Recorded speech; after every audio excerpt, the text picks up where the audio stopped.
Hi, and welcome back to The Growth Show. I'm your host, Whitney, and today we are going to be talking about niching. Now, before I dive in, just on a personal note, I got a little behind recording podcasts. It happens. I've been busy just traveling and enjoying the summer and seeing friends and all of that. So you are listening to this in near real time. I'm actually recording it just a week in advance this week, and I'm recording it from Spain. So I have been spending the past couple weeks on this island called Mallorca. It is just off the southwest coast of Spain, and it's beautiful. If you ever have a chance, it's definitely, I think people probably don't even realize sometimes that Spain has islands, and they're just gorgeous. So yeah, that's a little bit of where I am today in the world and the background. So I'm hoping I'm not a little out of practice and rusty today, but I have this really important topic, and I think it's something that really is relevant to a lot of business owners, especially when you're starting out and trying to decide where you want to take your business. And that is the question of, what is your niche? And specifically when you are picking between a few different ideas. Now, I would say that for most of us as just professionals, we are multi-passionate, right? We have a few things that we are interested in. It's not just one thing. We don't necessarily say, oh, this is the exact thing that I want to do. There's maybe a few ideas rolling around in your head.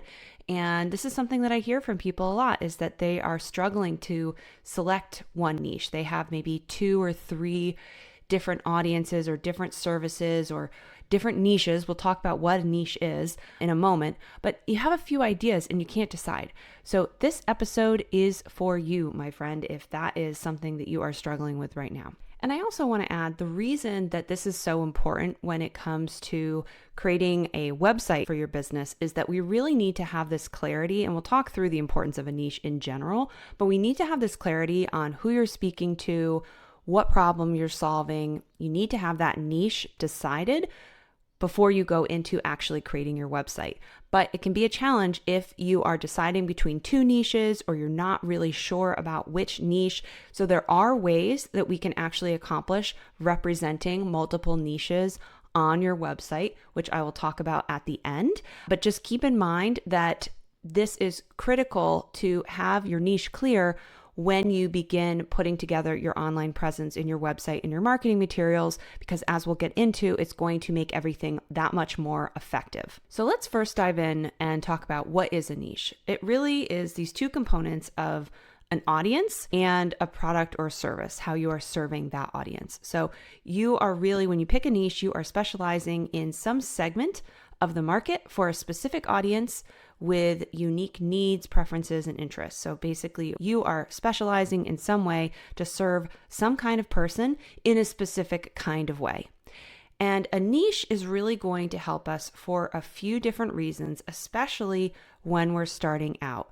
First, it's going to help us stand out and differentiate ourselves from all the other choices out there, because we know that in the health and wellness and nutrition and therapy space, there are a lot of different choices out there for people. And we want to make sure that our audience and our clients see that what we offer is going to be the best choice for them. A niche is also going to allow us to have more targeted marketing efforts. So we can have more specific marketing that is going to better engage our customers. And we'll talk about that a little bit more in a moment, but it's going to get their attention. It's going to keep their attention because we actually created messages and positioned our product or service, our business, in a way that is speaking directly to that person. It's speaking to a person, and when we have tailored that messaging to them through our marketing efforts, they're going to actually engage with it a lot better. So it's going to increase the effectiveness of our marketing when we have a niche and when we specialize versus going really broad. And as I was saying in the beginning, it's also going to increase the effectiveness of your website as well, because the copy that you put on the website and how you lay out your services is going to be dialed into the specific customer that you're speaking to and the problem that you're solving. And that is going to really get your visitors' attention. They're going to buy in, they're going to want to read more, and then ultimately move forward to become a customer. So let me give you an example here. And I'm going to just talk through a product we all use, shampoo. So when it comes to shampoo, we have drugstore brands, we have professional stylist brands, we have natural organic brands, we have ones for ethnic hair and all different types of hair types. We have ones for men, for women, for kids and babies. By being specific about who their products are for and the specific problem that they're addressing, these shampoo manufacturers can get their customers to buy. But if there's a shampoo company out there and they came out and they were just like, hey, we're really passionate about helping you have clean hair. Anyone can use our product. It's so good. So men, women, professional stylists, families with babies, no matter what kind of hair type you have, whether it's fine or straight or curly, it's going to work for all of you. And you can buy it anywhere. You can buy it at the drugstore. You can buy it at high-end salons. So how convinced would you be that this product could actually help you? How could they possibly create marketing and ads that appeal to all of those different people? There's no way. And those people are in all different types of places. So families are reading certain magazines or watching certain TV, whereas single women are doing something different and men are looking in another place. So how could they possibly create ads that are reaching all those different people and creating messages that are reaching all of those different people? That'd be pretty tough. And then how could they really be differentiating themselves from other products if they're literally saying that they solve every problem and they serve every person? To me, that's just not very convincing. They couldn't differentiate themselves, because if they're trying to be that solution for everyone, they can never start getting specific with saying how their product is actually solving any one specific solution. And really, it's this mantra of when you try to talk to everyone, you talk to no one. Or when you're trying to solve everyone's problems, you are really not doing a good job of solving any one person's problem. So we really need this specificity when we are coming up with our business in order to convince people that we actually have the solution, that we actually know what we're talking about, and we can know where to go to reach our customers, and we can create messages that are actually going to appeal to that specific customer rather than trying to appeal to the masses, which is just never going to work. So take example for our shampoos again. So other shampoos are like, well, if you have curly hair, we've worked to make sure that this shampoo is perfect for you. So if you really prioritize your hair care and you care about the quality of your products and you want to use something that's used by professionals, it may cost a little bit more than the drugstore, but you're going to get a better result, then this shampoo is for you. So that's already talking to a specific person. It is going to be convincing them that it's the best solution. So a niche has a clearly defined target audience. So that's number one that we need to have, a clearly defined target audience. In our example, women with curly hair.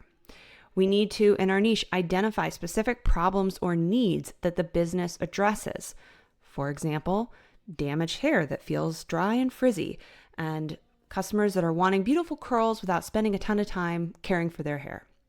And then finally, our niche has to have a unique value proposition tailored to that specific market.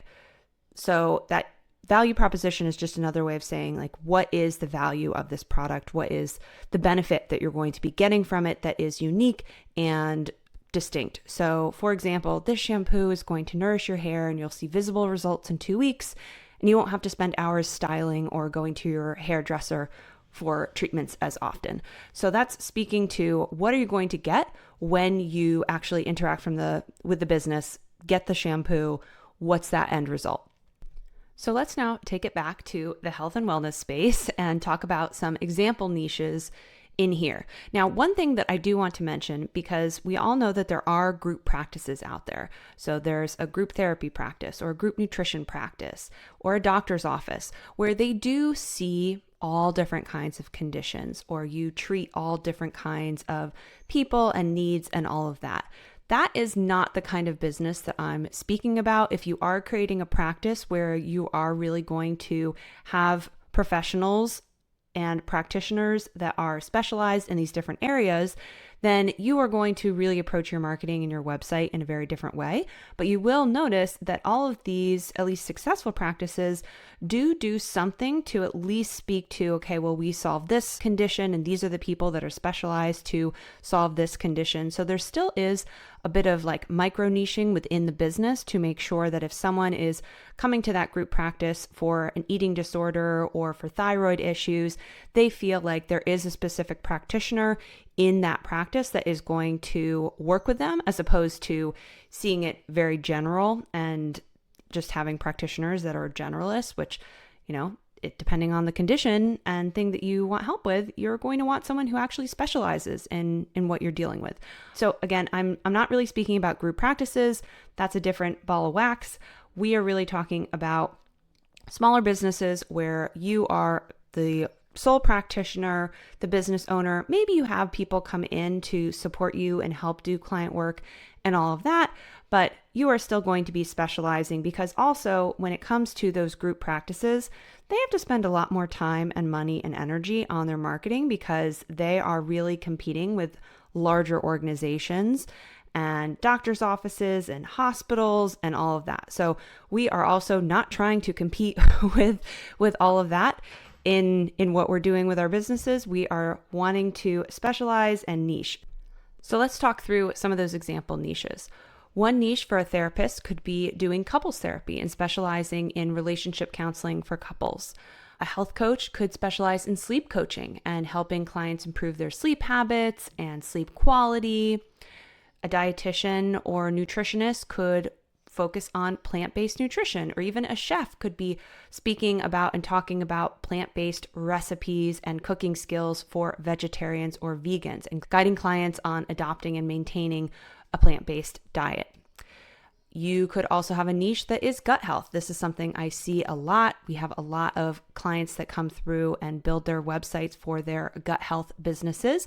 And even within that, you can niche further down.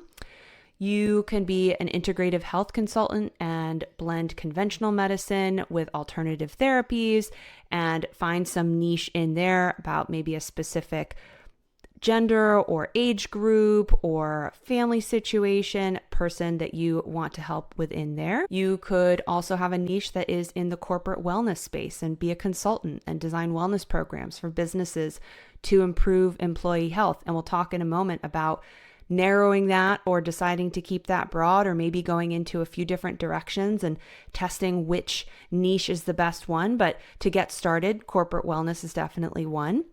And you could also have a niche that is focused on aging and longevity and helping clients improve their health and quality of life as they age. So you definitely, for all of these, you'll want to narrow these further with how you'll actually deliver the services here. Is it counseling? Is it a product? Is it a program, course, consulting, whatever the case may be? But those are just some examples of starter niches to get the ball rolling. You would also then want to be defining your audience a little bit more and your ideal client, and getting that background and thinking through, okay, what are their specific needs? What's going on in their life? All of that. By specializing in a niche in one of these areas, it's going to be easier for you to become an authority in a specific area because you are really focusing on this one thing and getting specialized in it. It's also going to allow you to make more efficient use of your marketing resources. You're going to have stronger customer loyalty and engagement because you are offering specialized offerings that are really going to speak to the customers that you are targeting and wanting to work with. And like I mentioned before, your website is also going to be a lot more effective because it is dialed in to speaking to a specific customer and connecting with that customer and showcasing services that are going to solve those problems that customer has, which is going to allow you to get more customers coming into your business more easily, allowing you to grow and scale and all that good stuff. But here are some issues that people have with niching. So first off, people aren't sure how to get started on picking a niche. We're going to go through the steps in a moment. As I alluded to at the beginning, feeling forced to decide on one area when you actually have multiple interests. That's definitely a concern I hear. Also, being unsure about how narrow or how broad to go. I'm going to speak through how you can kind of figure that out. And if you are selecting more than one niche, how to effectively convey that in your marketing and on your website. So we'll talk through that as well. So let's say that you have two areas of interest. You like providing plant-based nutrition advice and recipes to families who are or want to become vegetarian or vegan, but you also really love healthy aging and helping people make lifestyle changes to support long life, longevity, all of that. So the big question, do you have to decide between these two niches? Let's see. Let's go through some questions and exercises to figure that out together. First, we're going to go through the process of clarifying one niche. So these are the steps to consider as you think about your niche for your business.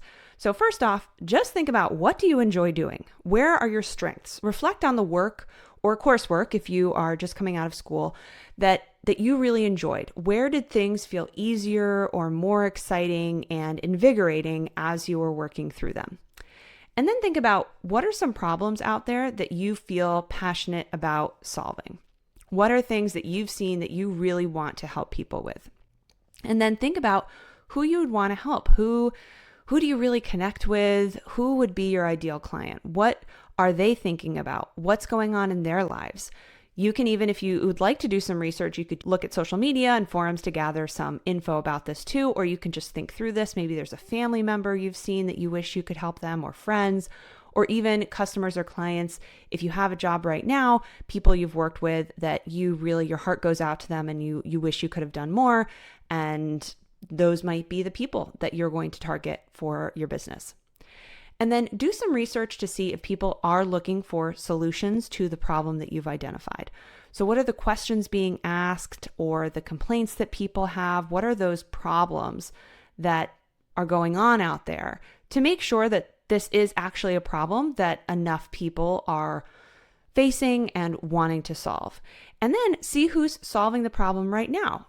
What companies are out there? It's good to have competition, because that validates that, okay, there's enough of a market here to solve this problem, and there's companies out there doing it, and there's people that are buying products or services from those companies. So it's a good thing to have competition, and what you want to do is look at them and say, okay, well, what are they doing well? What are some things that might inspire me about what I should be doing? And then also, what are the gaps that they're not doing? What are the things that you could do better, that you would really improve upon in your business?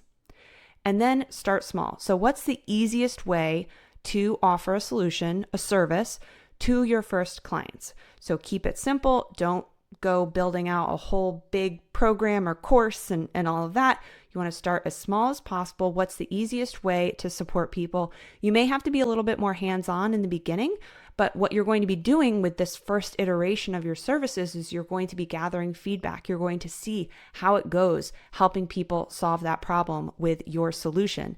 And then you're going to see what you could change or improve upon in how you deliver the service, and or your understanding of the problem and who your ideal customers are.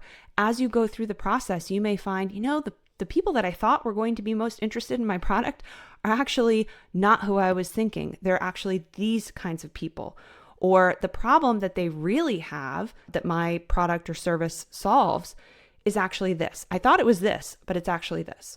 So this is a time for learning and gaining more insights. And then you're just going to adjust and keep focusing on what is going to be that final niche for you. What are those final services that you're going to offer? Who is that customer that you're going to be targeting? Now, I say final, but a business is always fluid. It's always moving. So this is a cycle. It's a feedback loop. It never ends, but you're going to keep learning and narrowing and focusing and deciding as you go. So you're going to use the feedback that you've gathered in this process to refine your service and decide which services you want to keep, which services maybe you should retire, and what services you may want to offer next. And you're going to just narrow your focus based on what has the most demand and interest and where you see the most success with your clients too. So how are you doing with solving their problem, and where are you best able to actually deliver a great result for your clients? And you may be actually finding that sometimes you need to expand a little bit. That's fine too. If you find that, hey, there's actually a couple different types of people that would be a great fit for my services, that's totally fine too. But this process that you go through is going to help you get those answers. And just remember, just like the scientific process, we can have a hypothesis, but then we need to test it. So it's great to come up with these ideas. And when you're first starting out, these are going to be a lot of hypotheses, a lot of guesses. I personally wouldn't spend forever poring over like research and data points and trying to collect a lot of like numerical, quantitative data about your market and all of that. I would do some research, of course, and thinking, but then you really just need to like get in there and start talking to people and working with people and getting feedback. And that's going to help you refine as you go. So let's go back to this question. Now, what if you do that process for the plant-based nutrition for families niche that we talked about, and you've got that figured out? What about your healthy aging niche that you're also interested in? How do you kind of combine those and figure out what to do? Well, here's my advice as you're getting started to figure this out. So do the above exercises for both of these niches. So go through those questions that I just talked through, do that for both of them. Then decide if one of them is a little bit more exciting to you. So we're aiming to pick a primary one. What is that one that we're going to lead with? This is the positioning that you're really going to first position your business as. Which one seems like there's a little bit more market demand?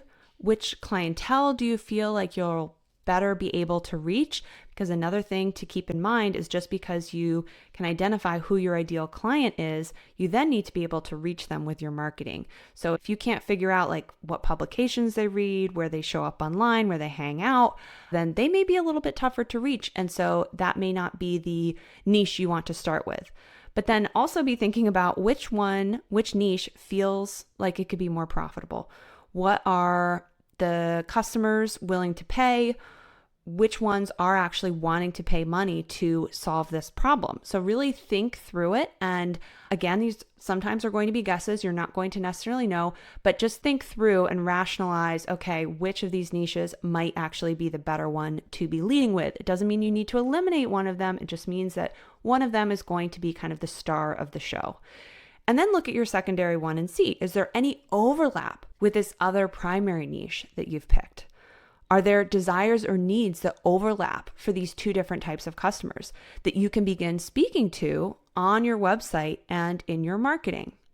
So practically speaking, you could have 2 pages on your website for the 2 different services, and you could allow people to self-select from the home page based on what their goals are. You could literally have a broader statement that is speaking to that overlap between the 2 customers of a desire or a wish that they have. And then you could literally ask, if you are looking to navigate the vegetarian diet and you're going to have something a little bit more interesting and speaking to what your customer is actually saying and thinking, but you're going to have a question that's, if you're looking for this, click here. And if you're looking for this, click here.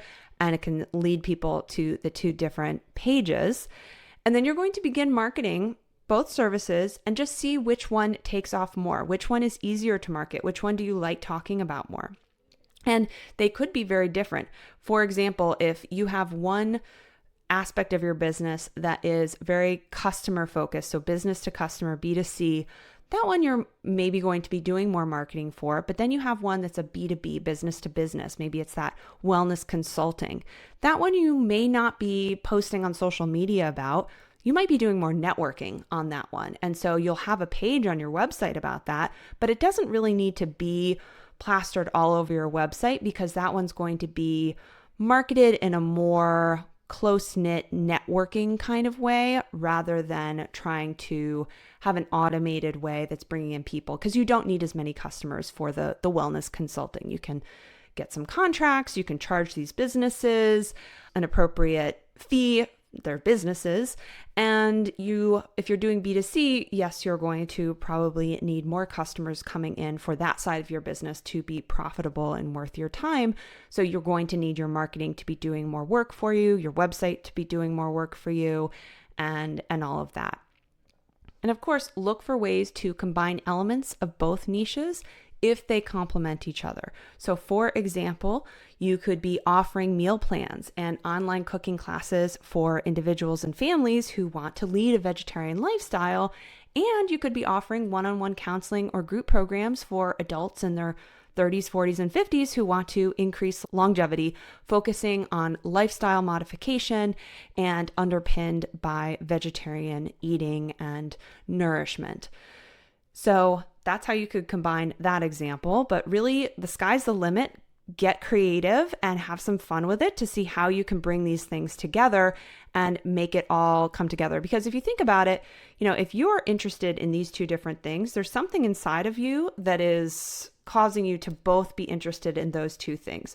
So there is possibly a way for you to combine them so that other people can see the connection and you can actually be offering both of those things to people. I've done a podcast episode about multiple streams of income. So you can have, most people will have a niche and then have different streams of income within that niche, but you could also have slightly different niches if you'd like. Again, I don't think they should be too divergent. I think you should have some overlap, but you could potentially be serving different types of customers and speaking to slightly different problems that you're solving. And I think it is always a good idea to have those multiple revenue streams coming in and having some diversity in your business. And then finally, just consider the sustainability and growth potential of each niche. So choose the one that offers more opportunities for long-term success and expansion. And if you're not really sure which one that is yet, that's okay. Just be patient and keep moving forward, but just be cognizant of that and be thinking about that as you move forward and decide, okay, which one of these am I going to put a little bit more of my time and energy into, and which one of these am I going to just maybe let grow organically over time. So there you have it. If you have more than one niche that you are interested in, that is how you can go through the process of figuring out how to define both of those niches and start testing them and deciding how you're going to put that all on your website. Speaking of websites, this is something that we cover and talk through a lot during our group calls and in our forum in my website program. The Wellness Pro website system will be opening doors soon. That's our program to help you create this custom, beautiful, sales-generating website for your business on WordPress in just 6 weeks. We've had over 100 students come through it so far. They love it. We've seen some beautiful websites come out of the program. And what I love most is actually how our students say time and again how much clarity the program brought for them. So things like figuring out your niche and figuring out how to speak about your services and all of that, those are not necessarily things that people think about when they think about going into a website project. They're just thinking, okay, I just need to go through the technical aspects, but there's actually a lot of strategic work that needs to go into it. And that's something that we really talk through and support our students through in the program. So if you'd like to learn more about the Wellness Pro website system, be notified directly, get on our email list when we are opening the doors again, then go to the link in the show notes and you can check it out. And I hope you enjoyed this episode. If you have any more questions about niching, be sure to reach out to me on Instagram at Whitney Bateson, and I will see you here next week.